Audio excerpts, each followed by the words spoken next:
Swayam Prabha. Digital India. Educated India.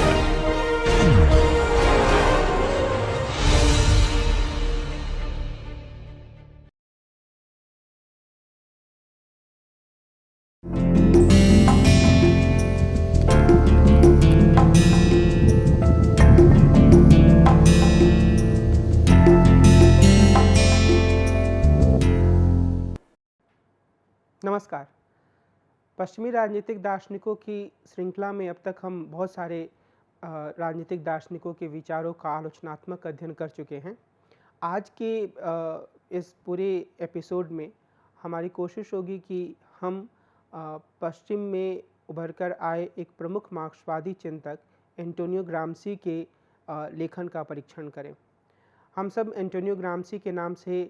थोड़े बहुत परिचित रहते हैं, भले ही हमारी ट्रेनिंग बहुत गहरे स्तर पर राजनीतिक दर्शन से ना हुई हो, लेकिन अगर हम राजनीति विज्ञान के विद्यार्थी हैं तो हम जानते हैं कि एंटोनियो ग्राम्शी एक ऐसे लेखक थे जिन्होंने हेजेमनी या वर्चस्व या कई बार जिसे प्राधान्य कहा जाता है उसकी अवधारणा दी है।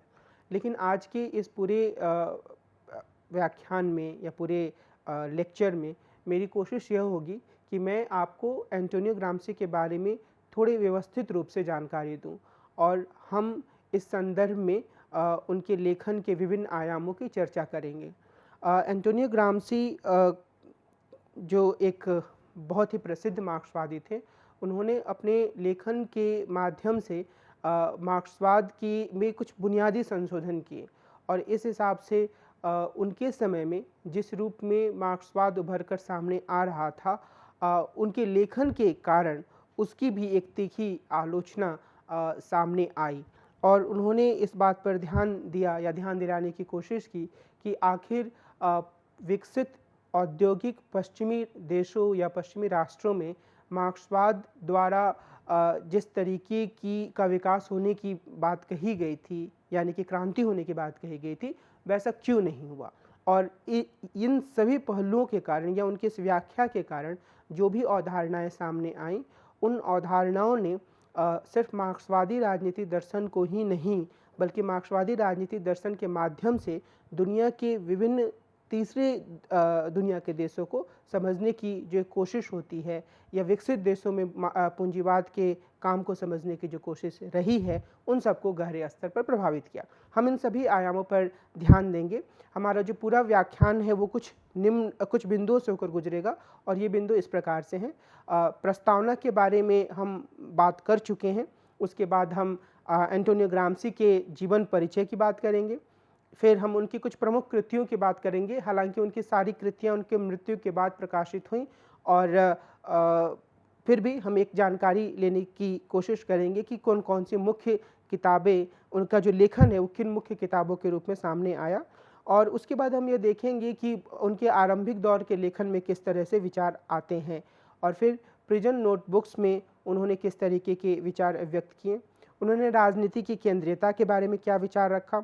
ट्रेड यूनियनवाद का उन्होंने विरोध किया तो उसका आधार क्या था, फैक्ट्री काउंसिल और इटालियन कम्युनिस्ट पार्टी के गठन के संदर्भ में भी हम उनके विचारों को देखेंगे। राजनीतिक संगठन और पार्टी की भूमिका में जो के बारे में उन्होंने जो विचार रखा उसके बारे में हम बात करेंगे। इसके अलावा हेजिमनी, नागरिक समाज और राजनीतिक समाज और हेजिमनी के संदर्भ में सर्वहारा की रणनीति, बुद्धिजीवियों की भूमिका, पैसिव रेवोल्यूशन और इस संदर्भ में राज्य, इन सभी पहलुओं पर भी हम एक नज़र डालेंगे और इसके बाद हम इनके लेखन की कुछ बुनियादी आलोचनाओं पर ध्यान देंगे। जो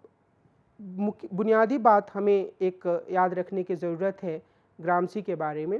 वह यह है कि ग्राम्शी के जीवन का एक बड़ा दौर जेलों में बीता और जेलों में ही उन्होंने अपना प्रमुख लेखन किया। इनका जन्म 1891 में एलिस, सार्डिनिया में हुआ था और इनकी मृत्यु 27 अप्रैल 1937 को रोम में हुई। ग्राम्शी का जन्म एक गरीब द्वीप में, यानी कि सार्डिनिया नाम के गरीब द्वीप में एक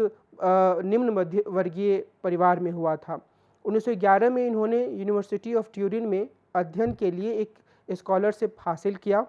और यहाँ वे इटली के आदर्शवादी दार्शनिक बेनेडिक्टो कोर्स के काम से प्रभावित हुए।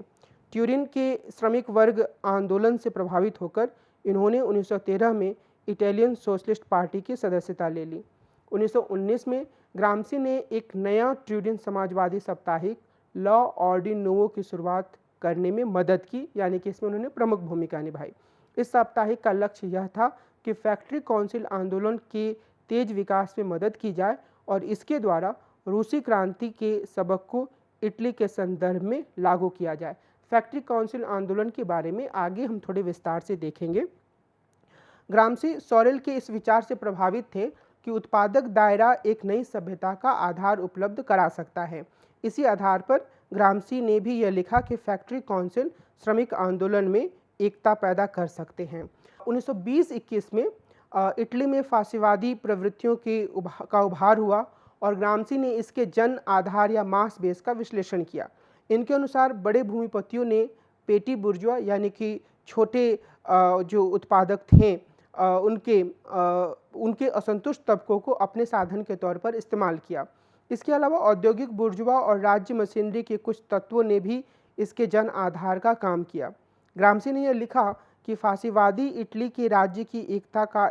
फासीवाद जो है वो इटली में राज्य की एकता का एक नया आधार उपलब्ध करा सकता है। इन्होंने एक तख्ता पलट की भविष्यवाणी भी की, लेकिन इनके लेखन में नए शासन को कुछ ज़्यादा ही कमज़ोर आंका गया। यानी कि वो मानते थे कि फासीवाद जो है वो इटली एक तरह के नकारात्मक अभिव्यक्ति के रूप में सामने आया है और ये हो सकता है कि आने वाले समय में लोग इसके खिलाफ बगावत करें। हालांकि उनकी ये भविष्यवाणी सही साबित नहीं हुई। जनवरी 1921 में कम्युनिस्ट पार्टी ऑफ इटली की स्थापना हुई। इसमें ग्रामसी ने भी महत्वपूर्ण भूमिका निभाई। 1922 से 1924 के बीच उन्होंने कॉमिंटर्न के लिए मास्को और वियना में काम किया। कॉमिंटर्न का मतलब कम्युनिस्ट इंटरनेशनल है, जहां पर विभिन्न देशों की जो कम्युनिस्ट पार्टियां थे उनके सदस्य एकत्रित होते थे और वो ऐसे अलग अलग मसलों पर विचार करते थे जो पूरी दुनिया में कम्युनिस्ट आंदोलन को प्रभावित करता था। तो 1922 और 1924 के बीच में ये भी इसके सदस्य रहे और उस समय जब ये कॉमिंटर्न में इन्होंने भूमिका निभाई, उस समय यह वाद विवाद चल रहा था कि सोवियत संघ में समाजवाद की स्थापना के लिए किस तरह की नीतियां अपनाई जानी चाहिए। साथ ही इसमें पश्चिम में समाजवादियों और नई कम्युनिस्ट पार्टियों के संबंध के बारे में भी वाद विवाद चल रहा था। ग्रामसी 1924 में इटली की पार्लियामेंट के लिए चुने गए। इस साल ये इटली वापस लौटे और उन्होंने पीसीआई यानी कि इटालियन कम्युनिस्ट पार्टी का नेतृत्व संभाला। पीसीआई अपने गठन के शुरुआती वर्षों में एक तरह के कट्टरपंथ का शिकार था। ग्रामसी ने इसे जनांदोलनों वाली पार्टी में बदला। ग्रामसी को नवंबर 1926 में गिरफ्तार कर लिया गया और उन्हें 20 वर्षों से ज़्यादा की कैद की सज़ा दी गई। उन्होंने यह लिखा कि जेल में अपने अध्ययन की शुरुआत में उन्होंने बुद्धिजीवियों के राजनीतिक कार्यों का परीक्षण किया। उन्होंने एक ही समय में बहुत सारे नोटबुक्स और बहुत सारे विषयों पर लिखा। इसका एक मुख्य कारण यह था कि जेल में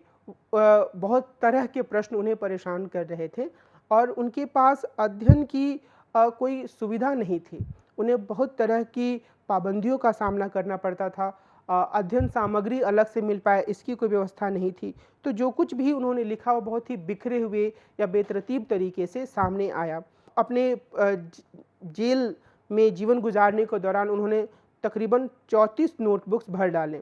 और यहाँ यह ध्यान देने वाली बात है कि एक नोटबुक में या एक तरीके का जो एक उन्होंने नोटबुक भरा उसमें कई तरह की अवधारणाएं एक साथ थीं और ये एक विशिष्ट वाद विवाद और ऐतिहासिक संदर्भ में सामने आ रही थीं। और इसके अलावा ऐसे बहुत सी अवधारणाएं थी जिनके बारे में कई बार ग्रामसी अलग अलग तरीके से व्याख्या करते हैं। तो हमें यह ध्यान रखना होगा कि जब भी हम प्रिजन नोटबुक्स, जो कि उनकी एक प्रमुख रचना के रूप में सामने आती है, जिसके माध्यम से कई महत्वपूर्ण विचार सामने आते हैं,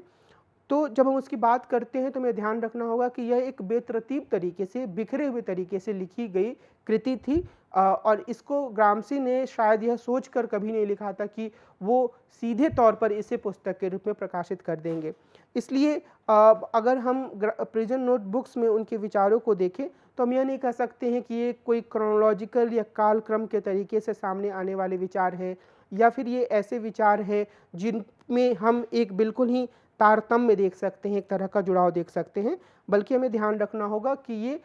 कुछ अलग अलग समय पर लिखे गए छटपुट विचार भी हैं।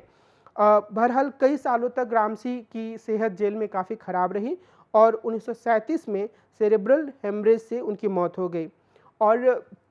इस तरीके से अगर हम ग्रामसी के जीवन के कुछ महत्वपूर्ण वर्षों को देखते हैं जो उन्होंने जेल में गुजारे फांसीवाद का विरोध करने के कारण, तो वो एक तरीके से इनके जीवन के दुखद पक्ष को सामने लाते हैं, जहां वो जेल में बंद कर दिए जाते हैं और जेल में ही बीमारी से उनकी मृत्यु हो जाती है। लेकिन बौद्धिक रूप से यह ग्रामसी के सबसे ज़्यादा उर्वर वर्षों में थे, जहां पर उन्होंने पूरी दुनिया में पूंजीवाद के स्वरूप और मार्क्सवाद की समस्याओं के संदर्भ में विचार किया और कुछ नए तरह के सूत्र लिखे।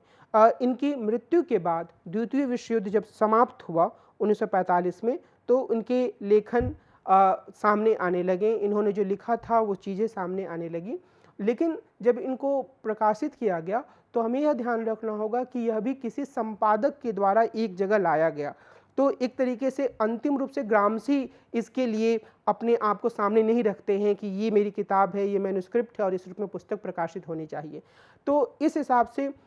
इसमें एक तरीके का हम दोहराव भी कई बार देख सकते हैं, कई बार एक ही संकल्पना की अलग अलग व्याख्याएं देख सकते हैं। तो जो इनकी प्रमुख कृतियां थी ग्रामसी की, वो इस प्रकार हम उनको एक सामने रख सकते हैं। सबसे पहले selections from the prison notebooks, ये 1971 में प्रकाशित हुआ अंग्रेजी में, और क्वाडेनी डेल कार्सेर, ये 1975 में प्रकाशित हुआ। फिर सिलेक्शन फ्रॉम पॉलिटिकल राइटिंग्स, और ये 1910 से 1920 के बीच में जो उन्होंने लेखन लिखा था उससे संबंधित है। सिलेक्शंस फ्रॉम पॉलिटिकल राइटिंग्स फिर से 1921 से 1926 के बीच में जो उन्होंने लिखा था उससे संबंधित है, और पहला 1977 में प्रकाशित हुआ और इसका दूसरा भाग जो है 1978 में।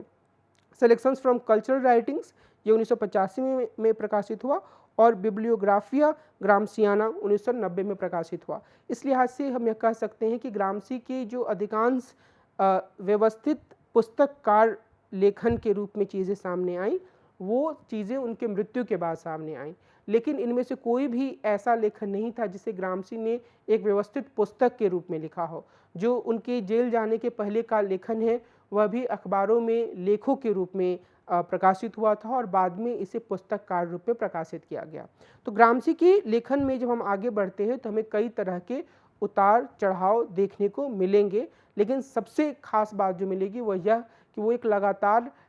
ऐसे चिंतन करने वाले मार्क्सवादी के रूप में सामने आते हैं जो तरह तरह के मुद्दों पर काफ़ी गहराई से विचार करते हैं। अपने आरंभिक लेखन में ग्रामसी इस सवाल से जूझ रहे थे कि आखिर इटली में समाजवादी रास्ते पर परिवर्तन कैसे हो सकता है, और इन्होंने अपना जो कुछ भी शुरुआती लेखन किया उसमें उन्होंने इस बात पर ध्यान दिया कि जिसे एक पिछड़ी किसान संस्कृति माना जाता है और जिसे औद्योगिक शहर की एक रूपरेखा के रूप में देखा जाता है, जिसमें खुद ग्रामसी का अनुभव सामने आया था, उसको मिला जुलाकर एक कैसे संवेद या मिलीजुली ऐसी रणनीति बनाई जा सकती है जिससे सामाजिक परिवर्तन का रास्ता सामने आ पाए। ग्रामसी गहराई से यह मानने लगे थे कि इटली में किसी भी समाजवादी क्रांति के लिए राष्ट्रीय पॉपुलर दृष्टिकोण तथा श्रमिक वर्ग और किसानों के बीच में गठजोड़ की आवश्यकता है।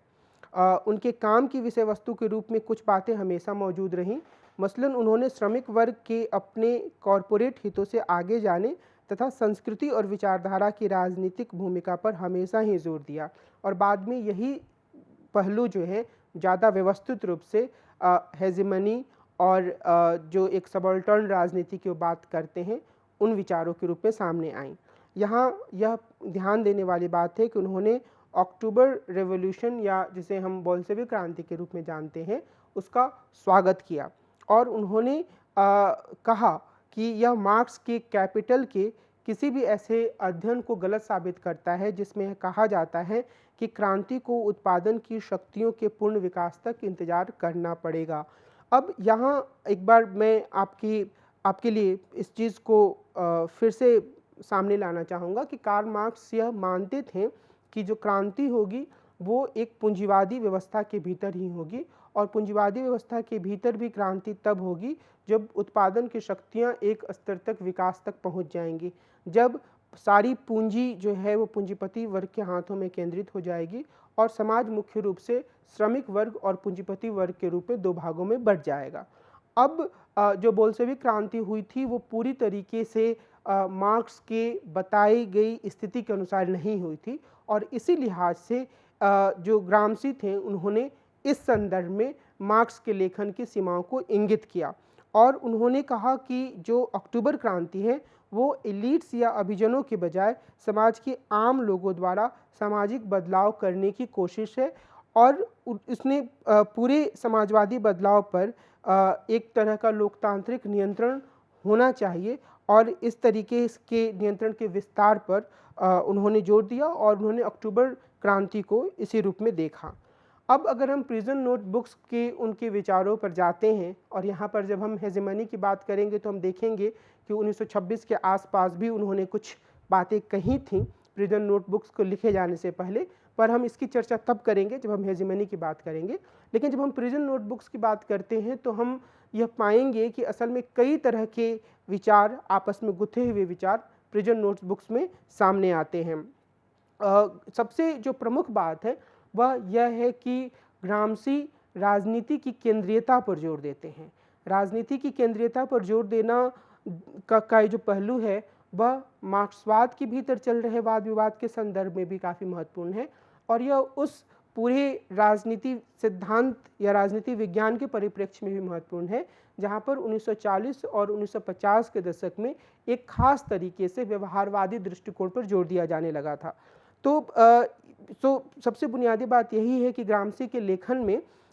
कट्टर और निर्धारणवादी मार्क्सवाद से अलग हटने की संभावनाएं मौजूद हैं। कट्टर और निर्धारणवादी मार्क्सवाद का मतलब यहाँ पर हम कह सकते हैं कि ऐसा मार्क्सवाद जो सोवियत यूनियन की कम्युनिस्ट पार्टी के द्वारा आगे बढ़ाया गया। लेनिन ने भी इस पर जोर दिया, लेकिन लेनिन से ज़्यादा स्टालिन के समय पर इस पर जोर दिया जाने लगा कि असल में मार्क्सवाद एक विज्ञान है और इसके बारे में जो कम्युनिस्ट पार्टी है सोवियत यूनियन की, वो जिस तरीके से फैसला करती है वह असल में यह बताने की तरह है कि किस दिशा में हमें आगे बढ़ना है। तो ये एक तरीके का निर्धारणवादी या डिटर्मिनिस्ट व्याख्या थी कि हमें पता है कि हमें कहाँ जाना है और जो वर्तमान मौजूदा स्थितियां हैं उसके आधार पर हम अपना रास्ता तय कर रहे हैं और यह तय करने का काम सिर्फ और सिर्फ एक पार्टी को और उस पार्टी के कुछ लोगों को और प्रमुख रूप से उसके प्रमुख नेता यानी कि स्टालिन को मिला हुआ है। तो ग्रामसी के लेखन में इस तरह की जो निर्धारणवादी व्याख्या थी उस पर एक हम प्रश्न चिन्ह देख सकते हैं।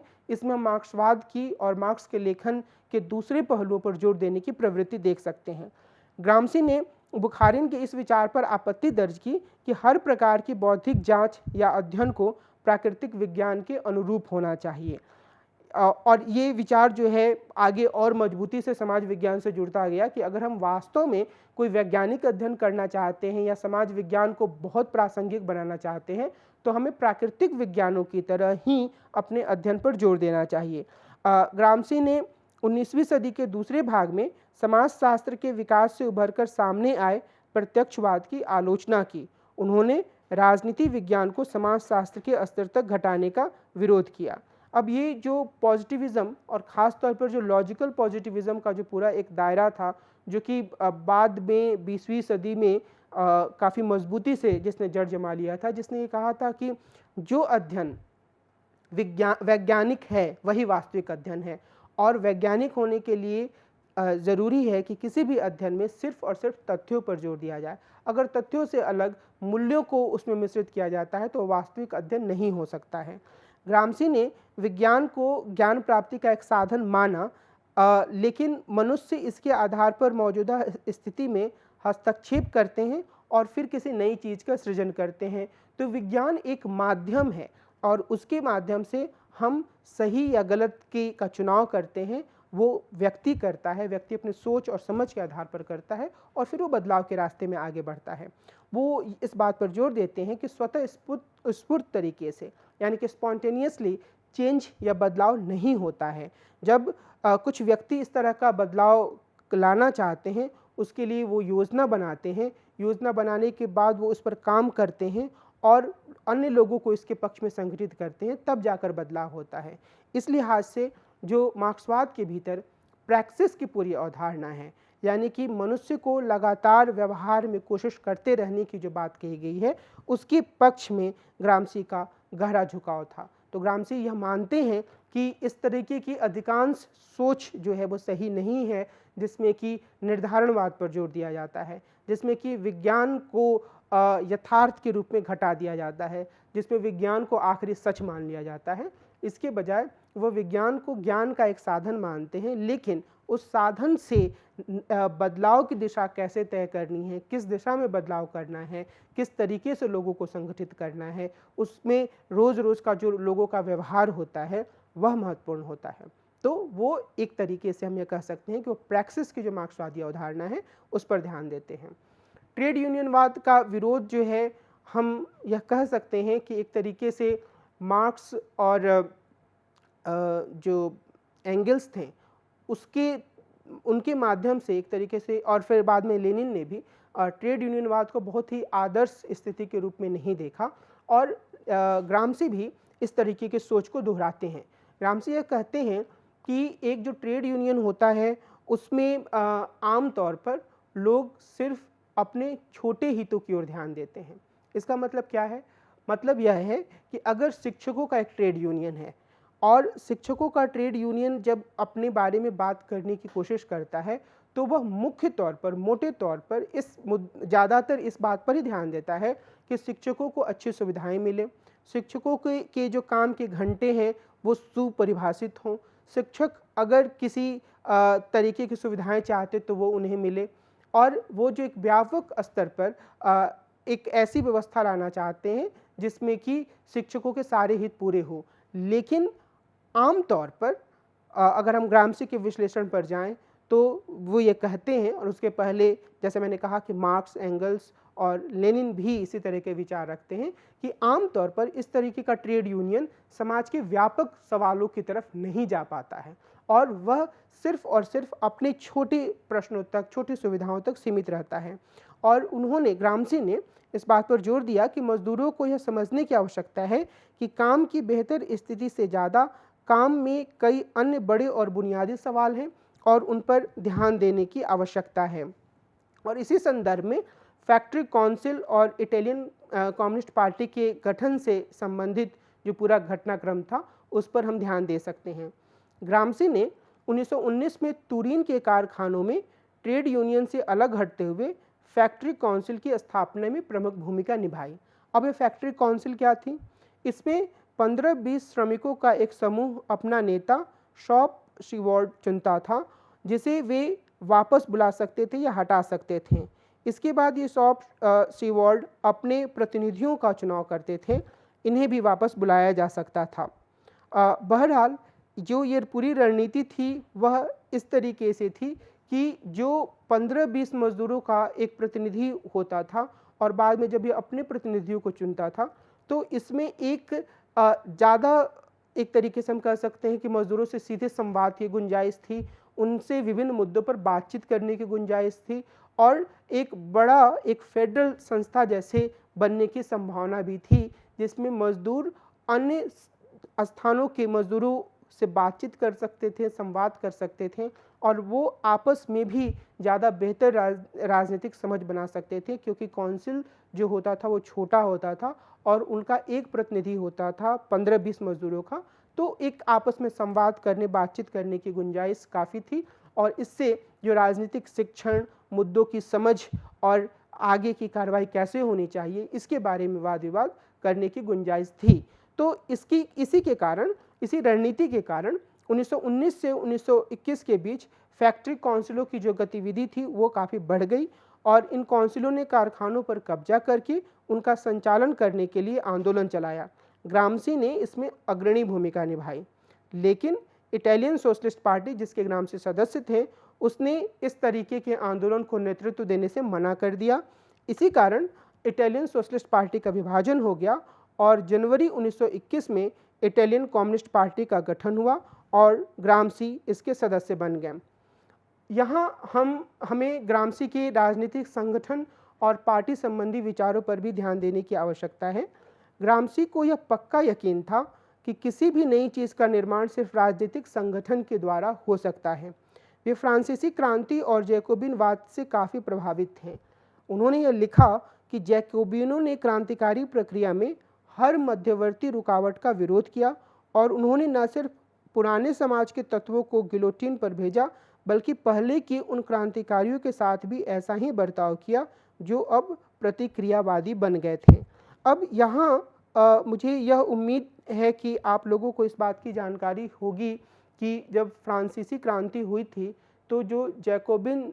थे, या जो जैकोबियन जिन्हें हम कह सकते हैं, वो क्रांतिकारी समूह के रूप में थे और उन्होंने एक बहुत ही जागरूक और मजबूत समूह का निर्माण किया। ग्रामसी इस जागरूक और मजबूत राजनीतिक समूह से काफ़ी आकर्षित हैं और वो ये कहते हैं कि इस तरीके से इस समूह ने जिस तरीके से काम किया, असल में एक राजनीतिक संगठन और पार्टी जब इस तरीके से काम करती है तो वो एक सकारात्मक बदलाव ला सकती है। और इसका अर्थ यह है कि जैकोबिन लोगों ने जो भी उन्हें लगा कि क्रांति के विरोधी हैं, उसको उन्होंने सख्ती से दमन किया, बजाय इसके कि वो उनसे समझौता करते, उनसे संवाद करते। तो जब तक एक पार्टी इतनी इस तरीके से मजबूत ना हो कि वो सारे हालात को समझे और चीज़ों को आगे ले जाए, तब तक हम एक सार्थक क्रांतिकारी बदलाव की उम्मीद नहीं कर सकते हैं। इस पूरे विचार में कुछ आलोचनात्मक तत्व भी हैं, जिसके बारे में चर्चा उस समय करूँगा जब हम ग्रामसी की आलोचना के पहलुओं को देखेंगे। लेकिन मोटे तौर पर हमें यहाँ यह समझने की ज़रूरत है कि ग्रामसी मैकियावेली के विचारों से काफ़ी प्रभावित थे और मैकियावेली के विचार, आपको यह याद होगा कि जब हम मैकियावेली की बात कर रहे थे तो हमने राजनीतिक वर्च्यू की बात की थी, जिसका अर्थ यह था कि एक जो प्रिंस होता है उसके अंदर यह क्षमता होनी चाहिए कि वो हर प्रकार की स्थिति को समझे और उन स्थितियों को समझते हुए एक सार्थक निर्णय ले कि एक खास समय पर उसे क्या करना है। और जब ग्रामसी आधुनिक समय में, यानी कि अपने समय में, इस तरीके के एक पॉलिटिकल वर्च्यू और प्रिंस की बात करते हैं, तो वो ये कहते हैं कि जो इस तरीके का प्रिंस होता है वो मैकियावेली के प्रिंस की भांति तो अब नहीं हो सकता है, लेकिन हाँ, यह जरूर है कि एक 20वीं सदी में एक राजनीतिक पार्टी हमारे लिए प्रिंस हो। यानी कि वे मानते थे कि एक ऐसी सर्वहारा की पार्टी या कम्युनिस्ट पार्टी होनी चाहिए जो कि हालात को समझे, हालात की अलग अलग पेचीदगियों को समझे, उन पेचीदगियों को समझते हुए अपने आसपास के पूरे माहौल में एक ऐसा निर्णय ले जिसे वो सही तरीके से लागू करा पाए या लागू कर पाए। और जब ऐसे एक प्रिंस नुमा पार्टी हमारे साथ जब ऐसी होगी, तभी हम समाज में सार्थक या सार्थक दिशा में बदलाव कर सकते हैं। इस लिहाज से हम यह कह सकते हैं कि ग्रामसी का काफ़ी गहरा भरोसा सामूहिक राजनीतिक कार्रवाई पर था और यह सामूहिक राजनीतिक कार्रवाई स्वतः स्फूर्त नहीं होनी चाहिए, बल्कि इसमें लोगों के पास एक खास तरह की समझ होनी चाहिए, एक तरह की ट्रेनिंग होनी चाहिए, मुद्दों के बारे में उनकी जो एक आलोचनात्मक दृष्टि है वो काफ़ी विकसित होनी चाहिए। और यहीं पर हम यह देख सकते हैं कि ये इनका जो पार्टी पे भरोसा है वो काफ़ी हद तक, जिस तरीके से लेनिन ने पार्टी के बारे में देखा और उन्होंने वैनगार्डिज्म की बात की, यानी कि एक अगुआ दस्ता होना चाहिए, उसके काफ़ी करीब ग्रामसी चले जाते हैं। पार्टी के संदर्भ में ग्रामसी 3 बुनियादी तत्वों पर, पहला जन तत्व, यानी कि निश्चित रूप से पार्टी का एक आम जनता से, आम लोगों से जुड़ाव होना चाहिए। दूसरा, समेकित करने वाला सिद्धांत, यानी कि जनता के बीच में जो अलग अलग तरह की आवाज़ें हैं उसको किस तरीके से एक समेकित सिद्धांत के रूप में सामने लाया जाए, समेकित मांगों के रूप में सामने लाया जाए, या समेकित यानी कि एक एकताबद्ध दृष्टिकोण के रूप में सामने लाया जाए। और तीसरा, एक ऐसा मध्यवर्ती तत्व जो पहले और दूसरे को सिर्फ भौतिक रूप से ही नहीं बल्कि नैतिक और बौद्धिक रूप से भी जोड़ने का काम करता है। तो यानी कि एक तरफ जनता है, दूसरी तरफ एक समेकित या एकताबद्ध या फिर साझा नज़रिया है, और बीच में जो एक मध्यवर्ती तत्व है जो कि काफ़ी हद तक वैनगार्डिज्म की जो पूरी अवधारणा है लेनिन की उसके करीब है। वो मध्यवर्ती तत्व नैतिक रूप से ही नहीं बल्कि बौद्धिक रूप से भी इन दोनों को जोड़ने का काम करती है। यानी कि ये जो मध्यवर्ती तत्व हैं उनकी ही यह भूमिका होती है कि वो जनता को एक राजनीतिक अंतर्दृष्टि प्रदान करें और उनकी मांगों को समझें और उसे फिर एक ऐसा सूत्रबद्ध रूप प्रदान करें जिससे कि पूरी पार्टी की एक अंतर्दृष्टि सामने आ सके। यानी कि जो पार्टी की एक अंतर्दृष्टि हो, जो मांगे हों, जो उसका एजेंडा हो, वो आम जनता की जो सोच है उसको प्रदर्शित करे। और यह काम जो है वो मध्यवर्ती तत्व का होता है, जो कि एक तरीके से बौद्धिकों की भूमिका होती है। अब हम ग्रामसी के हेजिमनी या वर्चस्व या कई बार जिसे प्राधान्य कहा जाता है उस विचार को समझने की कोशिश करेंगे। अधिकांश टीकाकार यह मानते हैं कि ग्रामसी के प्रिजन नोटबुक्स में हेजिमनी सबसे मुख्य अवधारणा है और यह मार्क्सवादी सिद्धांत में उनका सबसे महत्वपूर्ण योगदान है। जेल जाने से पहले के लेखन में वे कुछ जगहों पर इस शब्द का इस्तेमाल करते हैं, लेकिन यहाँ इसका अर्थ श्रमिक वर्ग की रणनीति के रूप में सामने आता है। 1926 में जेल जाने के ठीक पहले ग्रामसी ने एक निबंध लिखा। इसमें ग्रामसी इस शब्द का उपयोग गठजोड़ों की एक व्यवस्था का उल्लेख करने के लिए करते हैं। श्रमिक वर्ग को बुर्जुआ राज्य को उखाड़ फेंकने के लिए इसका निर्माण करना चाहिए और इसे श्रमिकों के राज्य के सामाजिक अधिकार के रूप में काम करना चाहिए। यानी कि श्रमिक वर्ग को यह कोशिश करनी चाहिए कि बुर्जुआ राज्य से के सामने जितने तरीके के तत्व हैं उनके बीच में वह एक तरीके के विचारों की हेजिमनी बनाए, ऐसा विचार जो समाजवादी मूल्यों को बढ़ावा देने वाला हो, ऐसा विचार जो पूंजीवाद के खिलाफ हो और इस तरीके से एक हेजिमनी बनाकर वो व्यापक रूप से तत्वों को, जिसमें कि सिर्फ श्रमिक वर्ग ही ना शामिल हो बल्कि सबल्टर्न समूह भी शामिल हो, ऐसे समूह जो कि निम्न वर्गीय किसान के रूप में हैं,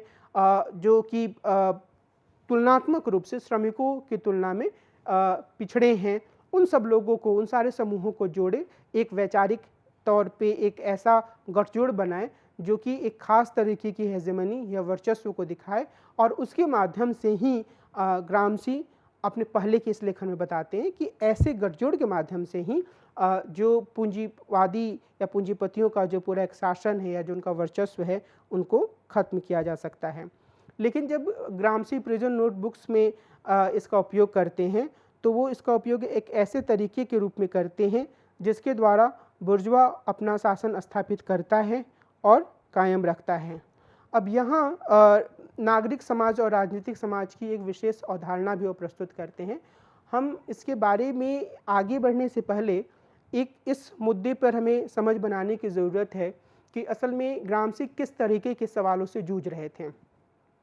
जैसे मैंने पहले बताया कि ग्रामसी को यह अंदाज़ा था कि जो फासीवाद इटली में उभर कर सामने आया है उसका विरोध खुद इटली के लोग करेंगे, एक तरह का तख्ता पलट होगा और एक नए तरह के शासन की स्थापना होगी। लेकिन ऐसा नहीं हुआ। ग्रामसी ने काफ़ी गहराई से कार्ल मार्क्स और फ्रेडरिक एंगल्स और लेनिन के लेखन को पढ़ा था और उन्हें यह उम्मीद थी कि उन देशों में क्रांति होगी जहाँ पर, कम से कम उन देशों में क्रांति होगी जहाँ पर पूंजीवाद का काफ़ी एक सर्वोच्च स्तर तक विकास हो चुका है, जहाँ पर पूरा समाज मोटे तौर पर पूंजीपति और श्रमिक वर्ग में बढ़ चुका है। लेकिन उन्होंने देखा कि ऐसा कहीं कुछ हुआ नहीं, तो वो इस सवाल से भी जूझते हैं कि आखिर ऐसा क्यों हुआ कि पूंजीवादी देशों में भी क्रांति नहीं हुई, और उसका जवाब वो हेजिमनी की अवधारणा के रूप में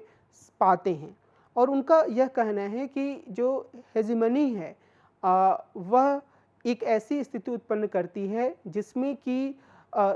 एक तरीके की सहमति के द्वारा, सांस्कृतिक कारकों के माध्यम से सहमति उत्पन्न करने के द्वारा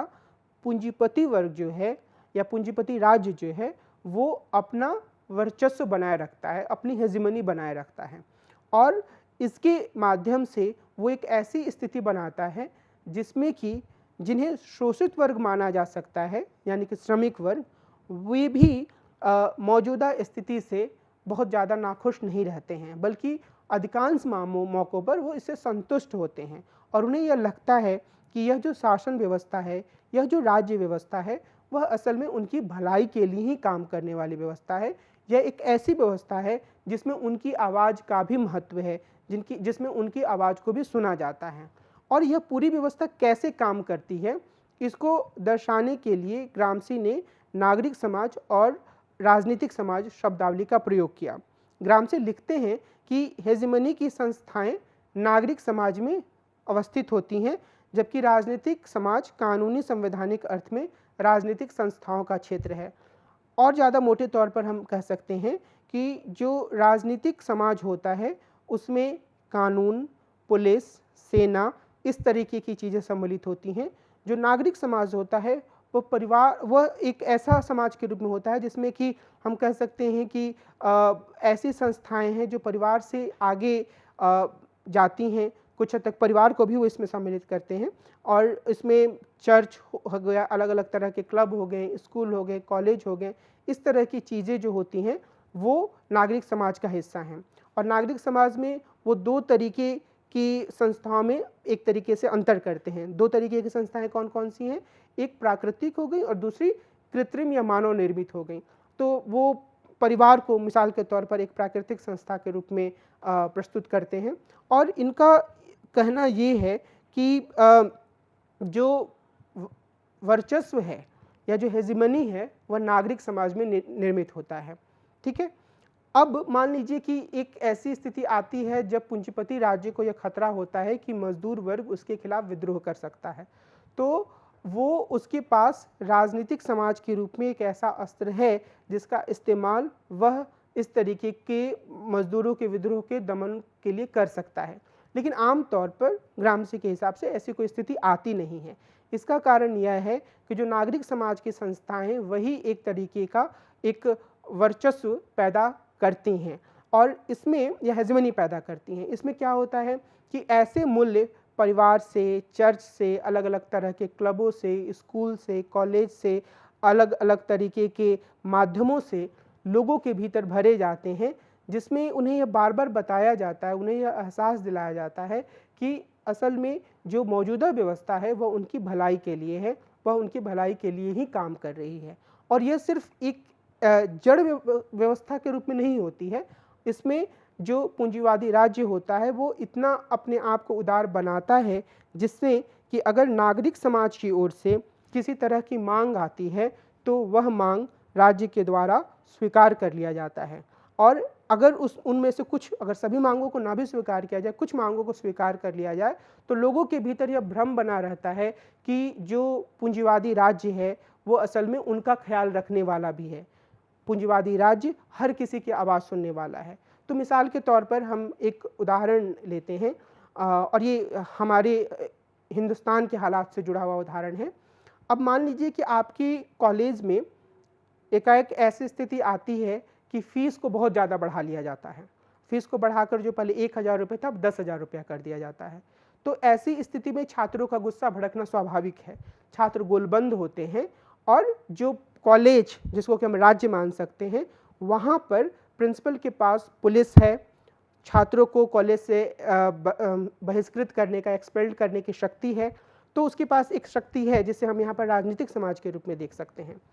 लेकिन जब छात्र बहुत ज़्यादा गोलबंद हो जाते हैं और एक समय के बाद प्रिंसिपल उनकी मांगों को, कुछ मांगों को मान लेते हैं और कहते हैं कि ठीक है, हम 1000 से फीस बढ़ाकर 10,000 नहीं कर रहे हैं, लेकिन चलो हम 1000 से बढ़ाकर 5000 जरूर कर दे रहे हैं। तो ऐसे में छात्रों के एक बड़े समूह को यह लग सकता है कि ये जो पूरी व्यवस्था है जहाँ पर एक प्रिंसिपल हैं और जो एक अथॉरिटी है वो हमारी बातों को भी सुनती है, हमारी बातों का भी कोई महत्व है। तो ऐसी स्थिति में वह इस सीमा तक बगावत करने के लिए नहीं जाएगा कि जो पूरी व्यवस्था उसी को तहस नहस कर दो और एक नई व्यवस्था ले आओ, यानी कि वह क्रांति की तरफ नहीं जाएगा। पूंजीवादी राज्य भी इसी तरीके से काम करता है, वह सहमति उत्पन्न करने की कोशिश करता है। और ये जो पूरी सहमति होती है, ग्रामसी यह कहते हैं कि वह समाज के स्तर पर काफ़ी गहरे रूप से बैठी होती है और अगर हम ध्यान दें तो इसमें बहुत सारी ऐसी चीज़ें बना दी जाती हैं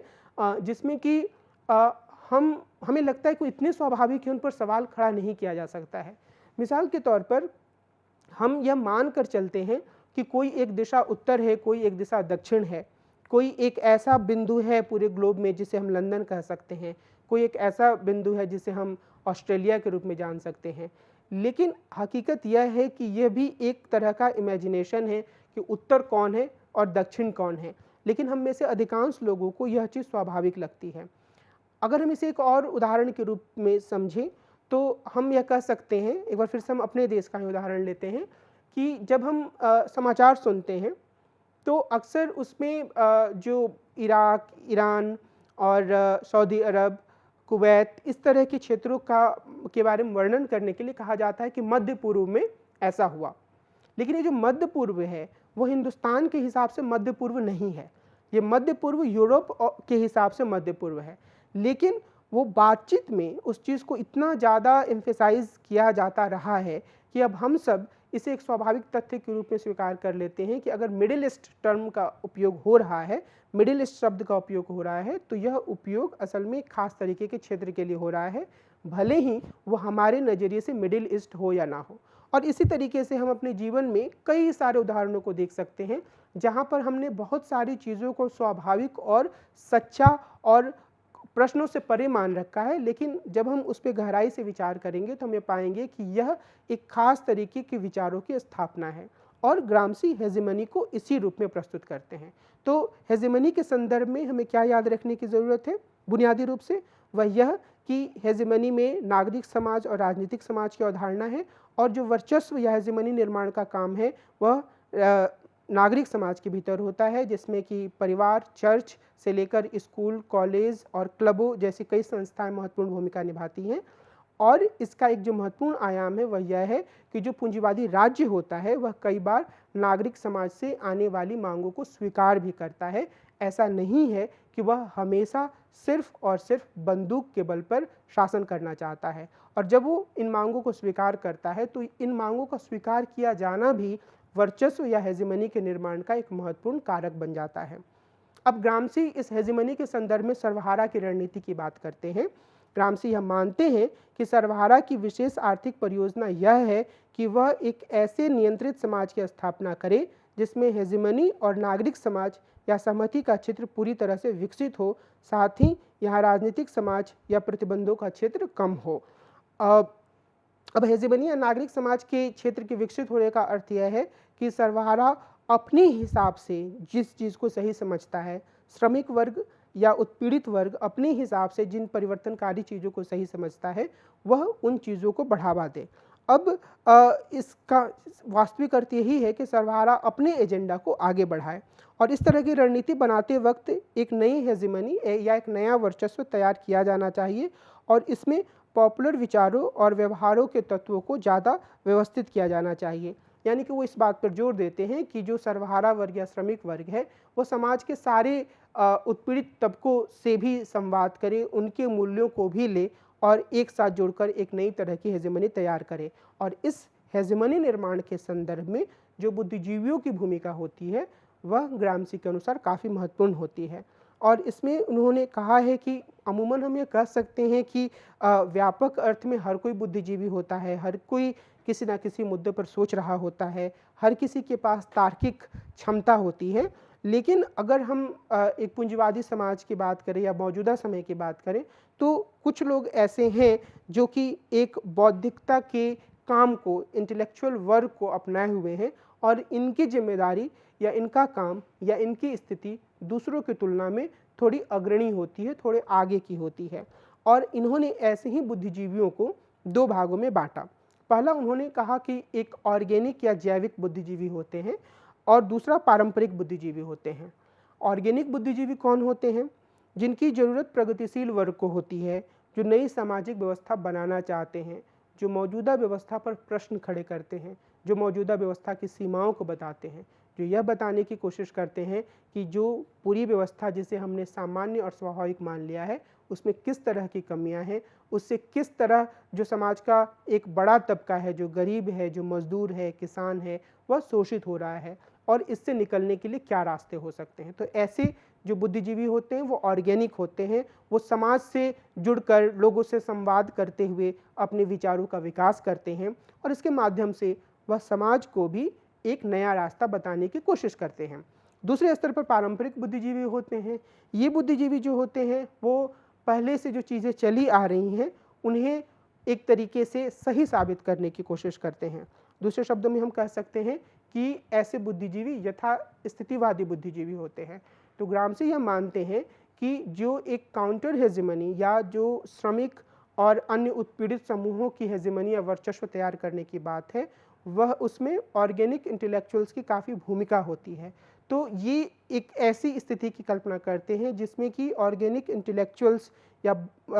जैविक बुद्धिजीवियों की मदद से जो सर्वहारा वर्ग है, जो मजदूर वर्ग है, वह लगातार अपने वर्चस्व का विस्तार करते जाएगा। जब वो नई नई तरह की मांगे लेकर आएगा इन बुद्धिजीवियों द्वारा दिए गए शिक्षा, प्रशिक्षण और राजनीतिक जागरूकता के कारण तो उसकी नई मांगें सामने आएंगी। राज्य को अपना वर्चस्व कायम रखने के लिए, अपनी हेजिमनी कायम रखने के लिए इनकी कुछ मांगों को मानना पड़ेगा। तो ऐसे करते करते एक ऐसी स्थिति भी आ सकती है जब पूरी तरीके से राज्य ही क्रमिक रूप से इतना बदल जाए कि वो जो सर्वहारा वर्ग है, जिसमें कि श्रमिक वर्ग, किसान वर्ग और अन्य उत्पीड़ित वर्ग सम्मिलित हैं, वो इन वर्गों के हिसाब से ही राज्य बदल जाए, इस तरह के क्रमिक बदलावों से। तो ये भी एक ऐसी दिशा में ये पूरा बदलाव आगे बढ़ सकता है। इसकी संभावना ग्रामसी की काउंटर हेजिमनी या हेजिमनी के का जो पूंजीपति वर्ग का जो हेजिमनी है, जो उसके विरोध करने की जो एक दिशा बताते हैं, उससे ऐसी एक संभावना दिखती है कि एक ऐसी स्थिति आ सकती है जहाँ पर जो सर्वहारा और उत्पीड़ित वर्ग है उसकी हेजिमनी पूरी तरीके से समाज में स्थापित हो जाए। और उसका जो रास्ता है या उसका जो कारण है वो यही है कि जो पूंजीवादी राज्य है वो बार बार अपनी हेजिमनी कायम रखने के लिए जो उत्पीड़ित वर्ग है उसके द्वारा जो मांगे आती हैं उनमें से कम कुछ मांगों को स्वीकार करता है और ये दिखाने की कोशिश करता है कि वह सबका ख्याल रखने वाला है। तो इस लिहाज से इस दिशा में बदलाव हो सकता है, ऐसा ग्रामसी के लेखन से इशारा मिलता है। इस तरह के बदलाव की दिशा में आगे बढ़ने पर ग्रामसी जोर देते हैं। ग्रामसी पैसिव रिवॉल्यूशन की भी बात करते हैं और पैसिव रिवॉल्यूशन की उनकी अवधारणा काफ़ी प्रसिद्ध रही है, क्योंकि भारत के संदर्भ में कई सारे विद्वानों ने भारत की आज़ादी के बाद किस तरह की चीज़ें सामने आईं, किस तरीके का विकास हुआ, इसको समझने के लिए पैसिव रिवॉल्यूशन शब्दावली का प्रयोग किया है। इस संदर्भ में हम सुदीप्त कविराज और कई अन्य विद्वानों का नाम ले सकते हैं। तो यह समझना बड़ा महत्वपूर्ण है कि पैसिव रिवॉल्यूशन की ग्रामसी की अवधारणा क्या है। प्रिजन नोटबुक्स में ही यह एक महत्वपूर्ण सिद्धांत के रूप में सामने आता है और इस संदर्भ में ग्रामसी ने फ्रांसीसी क्रांति के दौरान जैकोबिनों द्वारा किए गए दूरगामी बदलाव और यूरोप के अन्य भागों में हुए सुधारवाद के बीच अंतर किया है। उन्होंने इटली के रिसोर्जिमेंटो को क्रांति के बगैर क्रांति या निष्क्रिय क्रांति या पैसिव रिवॉल्यूशन की संज्ञा दी है। वे ये कहते हैं ग्रामसी कि जब भी बदलाव का, परिवर्तन का कोई क्षण आता है तो उसमें एक संभावना के रूप में पैसिव रिवॉल्यूशन या निष्क्रिय क्रांति की संभावना भी रहती है। बदलाव या संक्रमण के एक दौर या अवधि में या तो दूरगामी परिवर्तन हो सकता है या फिर छोटे सुधार हो सकते हैं। जब परिवर्तन के इंजन के रूप में राज्य वर्ग का स्थान लेता है तो हमारे सामने निष्क्रिय क्रांति आती है। निष्क्रिय क्रांति में जो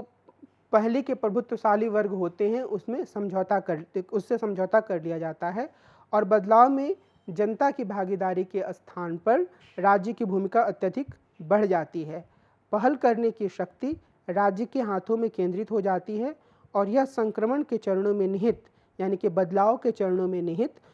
लोकतांत्रिक संभावना में कटौती करता है। जब मूल वर्ग अपना वर्चस्व स्थापित करने में सफल नहीं होता है तो राज्य के हाथों में नेतृत्व आ जाता है और राज्य रूढ़िवादी दिशा में आगे बढ़ता है, क्योंकि एक संस्था के रूप में राज्य का रूढ़िवादी रुझान होता है। और इस संदर्भ में वो इटली के रिसोर्जिमेंटो और फासीवाद का उदाहरण देते हैं और उनका यह मानना है कि तो हम अगर इसको समझना चाहते हैं, जो ग्रामसी कह रहे हैं उसकी मुख्य बात यह है कि हम एक ऐसे समय की परिकल्पना करें जहाँ पर एक क्रांति हो रही है और वो क्रांति अपने एक आखिरी चरण में पहुँचती है जो कि बदलाव का क्षण है। लेकिन इस बदलाव के क्षण में दो तरह की संभावनाएं होती हैं। एक कि जो समूह बदलाव चाह रहा है, मिसाल के तौर पर हम फ्रांस में जैकोबिनों का उदाहरण लेते हैं, तो जब वो बदलाव चाह रहे थे तो ग्रामसी कहते हैं कि अगर वह समूह बहुत मजबूत है, वह इतना मजबूत है कि जो पुराने समूह हैं जो कि शोषण करते आए हैं उनके सारे प्रतिरोधों का दमन कर सकता है, तो राज्य के माध्यम से वो खुद इन सारे बदलावों को आगे बढ़ा देता है। यानी कि वो किसी तरह का समझौता नहीं करता है पुराने वर्ग से, जो शोषित करने वाले वर्ग थे, और वह दूरगामी बदलाव कर देता है। और लेकिन अगर मान लीजिए कि जो बदलाव चाहने वाला समूह है वो कमज़ोर है, तो ऐसी स्थिति में जो पुराने समूह हैं उनके साथ कोई किसी तरह का समझौता होता है और जो राज्य के पास एक तरीके से ज़्यादा शक्तियाँ आ जाती हैं और इन शक्तियों के कारण राज्य जो है वो एक रूढ़िवादी नज़रिया अपनाता है, यानी कि राज्य ग्रामसी मानते हैं हमेशा से एक तरीके से रूढ़िवाद का समर्थक रहा है। तो जैसा कि उनका कहना है कि यूरोप में या इटली में जो क्रांति हुई थी, उसके संदर्भ में हम देख सकते हैं कि इस तरह की क्रांतियों में जो समूह बदलाव चाहता था, जो क्रांति करना चाहता था, वो बहुत मजबूत नहीं था। तो इसका निष्कर्ष यह निकला कि एक राज्य एक ऐसी संस्था के रूप में सारी शक्तियों को ले लेता है जो कि पहल कर सकता है, जो बदलाव कर सकता है, और जो समूह बदलाव चाहता था वो पीछे रह जाता है। ऐसी स्थिति में राज्य आम तौर पर जो पहले का प्रभुत्वशाली समूह था उसके हितों को पूरा करने का काम करता है, और यह एक निष्क्रिय क्रांति के रूप में यह चीज़ सामने आती है। हिंदुस्तान के संदर्भ में भी कई सारे लोग ऐसे ही निष्क्रिय क्रांति की बात करते हैं। जब देश को आज़ादी मिली तो असल में जो आम जनता की जो मांगें थीं, उनमें से थोड़ी बहुत मांगों को माना गया, कुछ मांगों को माना गया, लेकिन जो प्रभुत्वशाली समूह थे, मिसाल के तौर पर पूंजीपतियों के समूह, उनके हितों को भी ज़्यादा वरीयता देने की प्रवृत्ति कायम रही। इसका उदाहरण जो भारत ने उद्योग नीति अपनाई उसको माना जाता है, या जिस तरीके से भारत ने विकास के रास्ते को अपनाया उसको माना जाता है, और जिस तरीके से आम जनता के कई मुद्दों को, जिसमें कि भूमि सुधार का मसला भी शामिल है, एक तरफ रख दिया गया, उसको भी यह कहा जाता है कि दरअसल यह सब पैसिव रेवोल्यूशन या निष्क्रिय क्रांति का उदाहरण है। तो हमें निष्क्रिय क्रांति की इस अवधारणा में यह ध्यान रखने की ज़रूरत है कि ग्रामसी मानते हैं कि परिवर्तन या बदलाव के हर क्षण में निष्क्रिय क्रांति की संभावना मौजूद रहती है, और निष्क्रिय क्रांति का मतलब यह है कि कोई बड़ा दूरगामी परिवर्तन नहीं हुआ, सिर्फ और सिर्फ छोटे बदलाव हुए और कुछ सुधार हुए, और जो पुराना प्रभुत्वशाली वर्ग था उसका एक तरीके से वर्चस्व बना रहा। राज्य की भूमिका बढ़ी, लेकिन राज्य अक्सर जो पुराना प्रभुत्वशाली समूह है उसको संतुष्ट करने के काम में ही लगा रहा।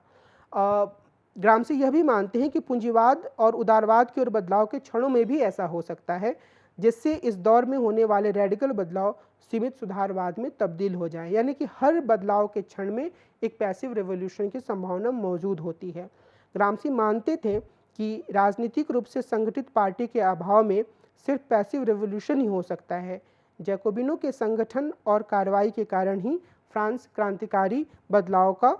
अनुभव कर पाया। और इस संदर्भ में हम एक बार फिर से हम इस चीज़ को ध्यान में ला सकते हैं कि वो किस तरीके से राजनीतिक संगठन, राजनीतिक जागरूकता और पार्टी की भूमिका को महत्व देते हैं, और वो इस चीज़ को बहुत ही साफ तौर पर बोलते हैं कि जहाँ भी राजनीतिक संगठन कमज़ोर होगा वहाँ पर पैसिव रेवोल्यूशन ही हो सकता है। निश्चित रूप से ग्रामसी के लेखन से कई महत्वपूर्ण सूत्र सामने आते हैं, लेकिन कई स्तरों पर इनकी आलोचनाएं भी सामने आई हैं। जो सबसे बड़ी आलोचना ग्रामसी के लेखन से सामने आती है वह इस बात से जुड़ी हुई है कि ग्रामसी जिस तरीके से एक क्रमिक सुधार की बात करते हैं, या जिस तरीके से वो काउंटर हेजेमनी तैयार करने की बात करते हैं, और जिसमें यह संभावना वो लेकर आते हैं कि जो उत्पीड़ित समूह है, जो सर्वहारा समूह है और अन्य जो दूसरे समूह हैं जो कि पूंजीपतियों के दमन का या उपेक्षा का शिकार हो रहे हैं, वो सब एक अलग तरह की हेजेमनी बना सकते हैं और राज्य को अपने हिसाब से काम करने के लिए मजबूर या प्रेरित कर सकते हैं।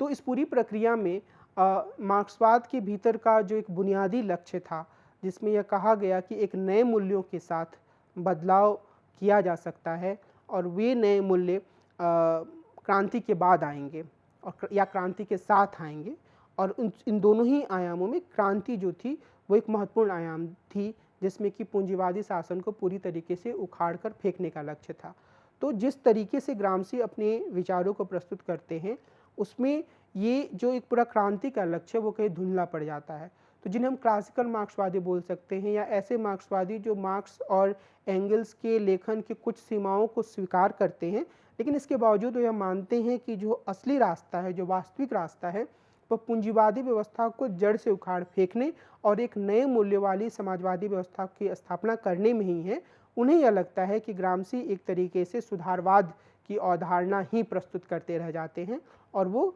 क्रांति की जो पूरा एक बड़ा लक्ष्य था उसको धुंधला करते हैं। दूसरा, क्रांति के ही संदर्भ में वो जिस सीमा तक राजनीतिक पार्टी की भूमिका को स्वीकार करते हैं और वो ये मानते हैं कि एक मजबूत राजनीतिक समूह होने से क्रांति होने की ज़्यादा संभावना होती है, ज़्यादा गुंजाइश होती है, ज़्यादा दूरगामी बदलाव हो सकते हैं। और उस संदर्भ में जब वो जैकोबिनों के पूरे काम को और गिलोटिन की व्यवस्था को एक आकर्षक विचार के रूप में देखते हैं, उनके लेखन में यह बात मौजूद है कि जो जैकोबियन थे उन्होंने पूरी तरीके से फ्रांसीसी क्रांति के बाद प्रतिक्रियात्मक तत्वों को, यानी कि जो क्रांति का विरोध करने वाले तत्व थे उन्हें, और पुरातनपंथी तत्वों को गिलोटिन का शिकार बनाया, जिसका अर्थ है कि उन्हें सीधे तौर पर मार दिया गया, उनकी हत्या कर दी गई। तो ये एक तरीके से ग्राम्सी के विचारों के एक बार फिर से सीमा को ही दिखाता है, क्योंकि वो यह समझने में समर्थ नहीं हो पाए, ख़ास तौर पर हम कह सकते हैं कि सोवियत यूनियन के अनुभव के बाद भी, जिसके बारे में ये उम्मीद की जा सकती है कि उन्हें कुछ खबरें ज़रूर पढ़ने को मिलती होंगी इटली के जेलों में,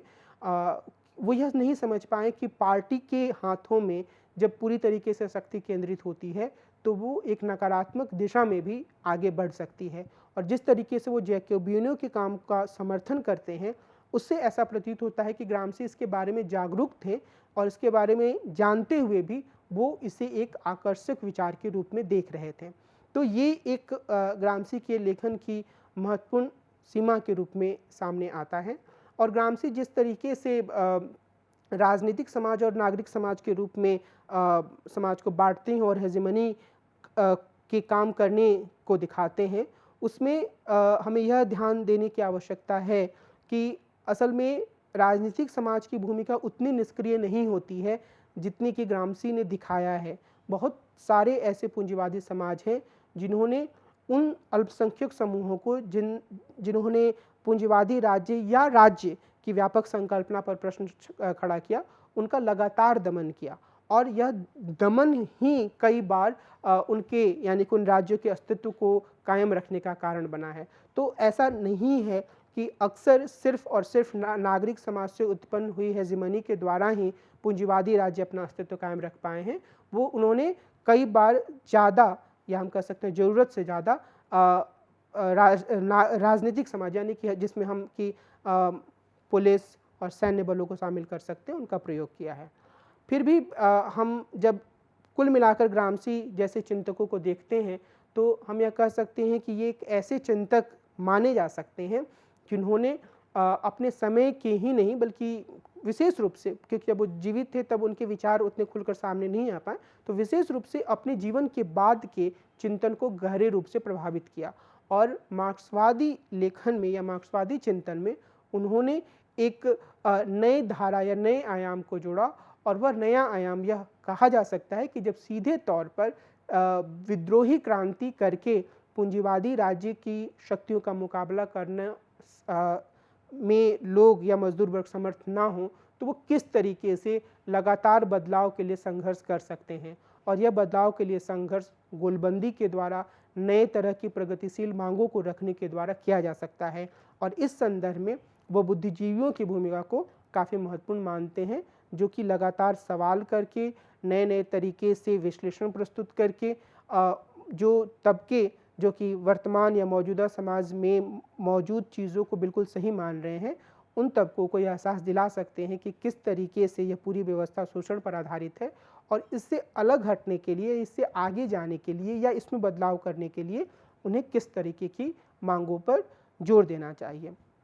इस लिहाज से ग्राम्सी एक महत्वपूर्ण चिंतक है और हमें इनके विचारों पर गहराई से समझ बनाने की कोशिश करनी चाहिए। आज की ये जो पूरी परिचर्चा है ग्राम्सी के बारे में, उसे मैं यहीं विराम दूंगा, और अगली बार हम एक नए पाश्चात्य राजनीतिक दार्शनिक के लेखन पर बात करेंगे। नमस्कार।